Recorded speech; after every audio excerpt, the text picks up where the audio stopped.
There have been around 110 billion people in the history of the planet, but despite what your teacher taught you, some people are more important than others. And for each of the 9 units in AP World History, there is just one person, one individual, who has risen above the rest to achieve the coveted title of greatest of all time. And for Unit 3, the land-based empires, Suleiman the Magnificent is the GOAT. Suleiman the Magnificent is the GOAT of Unit 3 because he ruled over the Ottoman Empire at the zenith of its power. You can measure the Ottomans in terms of BS and AS, before Suleiman and after Suleiman. He ruled over 25 million people for nearly 50 years, and not just any people, the Ottoman Empire, which is the most mentioned empire in the entire College Board CED, where it is mentioned 32 times. And in 90% of those mentions, the Ottoman Empire, Suleiman is the exact person who is Ottomaning better than any of the rest. He was the Shah of Baghdad, the Sultan of Egypt, the Caesar of Rome, the Kagan, not to mention the Sultan of the Ottoman Empire. I can hear you Unit 3 people being like, well, what about Akbar? He's the literal greatest. Yeah,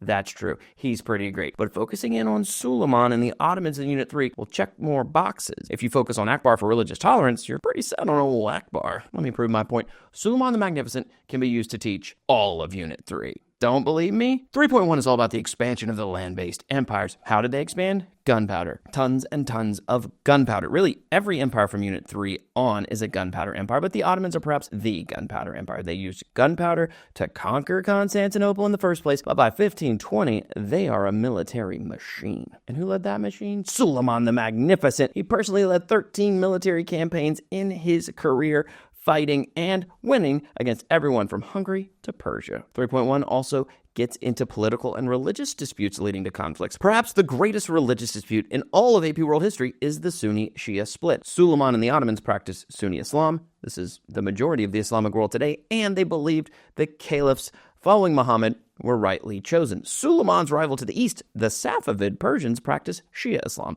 This is the minority of the Islamic world today, and they believed that the caliph following Muhammad should have been his nephew, Ali. There's obviously more to the Sunni-Shia split than that, but this is about Unit 3 GOAT, Suleiman, and not the Sunni-Shia split. Anyway, 3 of Suleiman's military campaigns were against the Safavid Empire, religious disputes leading to conflicts. Okay, so 3.1 is basically all about Suleiman expanding the Ottoman Empire using gunpowder in conflicts to settle his political and religious disputes. Suleiman is everything in Unit 3. 3.2 is all about how these massive land-based empires were run. All these empires have large bureaucracy. Bureaucracy is a scary word that just means the people who work within the government to run the government. I'm a public school teacher in Virginia, so I'm a bureaucrat in charge of teaching sophomores about AP World History. The Ottomans had a specific way to staff their government.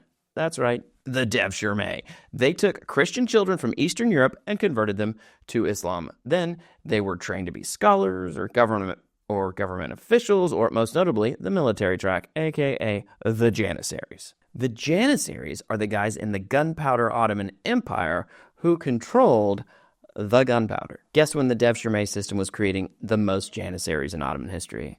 That's right, under Suleiman the Magnificent. 3.2 also stresses how you can legitimize your rule or show everyone you're in charge by building some amazing architecture. Think of the Taj Mahal in the Mughal Empire. Suleiman built the largest Ottoman-era mosque in Istanbul. This bad boy. If I saw this thing in Istanbul and they told me it was built by this great ruler, Sultan Suleiman, I'd be like, yeah, this guy probably has what it takes to rule an empire if he can build something like that. Suleiman's rule was legitimized by art and architecture. 3.2 also mentions you need to know how these empires acquired finances or taxed their people. Guess who was one of the most prolific tax collectors in history? That is correct. Suleiman made a whole video on tax farming that features an amazing costume change, by the way. But basically, instead of bogging down the state with the burden of collecting all these taxes, you auction the right to tax off to some other person or group and have them do it for you. Like in the United States, the government has a whole department in its bureaucracy, the IRS, that collects taxes. Suleiman would just auction off the right to tax to the highest bidder and get all of his money in one lump sum. Finally,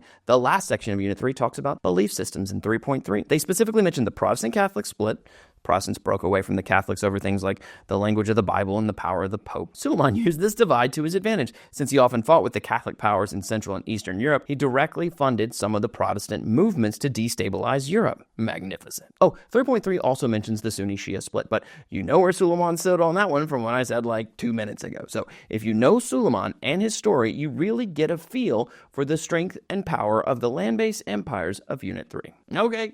3 down and 6 to go. The GOAT of Unit 4 is a bit controversial. Remember, Unit 3 and Unit 4 happened at the exact same time period, 1450 to 1750. And the Unit 4 GOAT actually lived at the same time as Suleiman. But the Unit 4 GOAT is definitely more associated with the maritime empires than the land-based empires. Good luck on the exam this May, and if you need more help, check out my Ultimate Review Packet. Tons of exclusives, including a unique practice exam review videos and all the stuff to help you get an A in your wonderful AP World History class, and a 5 on the exam this May.